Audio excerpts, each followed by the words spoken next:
হাসিনা আমাদের এতগুলো ভাইদের মৃত্যুর কারণ হলো, তার শাস্তি চাই। অনেকেই আছে যারা হচ্ছে কিছু করেনি বাট ওনাদের ফাঁসিয়ে দেওয়া হচ্ছে, এরকম অনেক অকারেন্স করা হচ্ছে। দিনে হচ্ছে আমরা জুলাই সংগ্রাম করেছি, আমাদের সামনে আমাদের ভাইয়েরা মৃত্যুবরণ করেছে।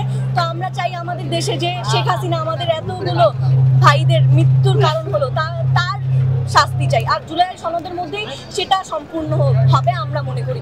তো আমরা চাই হচ্ছে যে আমাদের বাংলাদেশ সুন্দর একটা ভালো জায়গায় পৌঁছাক, এবং সেটা ইউনূস স্যারই পারবে, এবং আমরা সবাই যদি একসাথে মিলেমিশে কাজ করি সেটা সম্ভবই সনদের মাধ্যমে। আমরা যদি আগের পিছনে দেখি তাহলে আমরা আগে হচ্ছে নিজের মন্তব্য প্রকাশ করতে পারতাম না।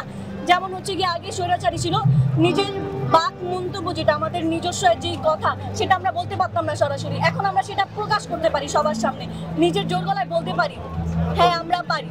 তো এখন হচ্ছে গিয়ে এটা পিছনেটা দেখলে বোঝা যায় যে আমরা এখন কোনো স্বৈরাচার মুক্ত পুরো বাংলাদেশ, মানুষের সবকিছু পরিবর্তন হয়েছে, কোনো সন্ত্রাস নেই। দেন হচ্ছে আমাদের এখন বাক স্বাধীনতা এসেছে। আর হচ্ছে গিয়ে কোনো সন্ত্রাস, আগে যেমন শেখ হাসিনার আমলের মানুষকে গুম করে মারা হতো, এরকম কোনো কিছু করার না। এখন বাংলাদেশ স্বাধীন। আজকের এই দিনে বাংলাদেশের প্রত্যাশা হচ্ছে আমাদের সামনে যেমন বাংলাদেশ আরো অনেক বেশি এগিয়ে যায় অ্যান্ড সুন্দর হয়। আমাদের হচ্ছে এখানে অনেকেই আছে যারা হচ্ছে কিছু করেনি বাট ওনাদের ফাঁসিয়ে দেওয়া হচ্ছে, এরকম অনেক অকারেন্স করা হচ্ছে।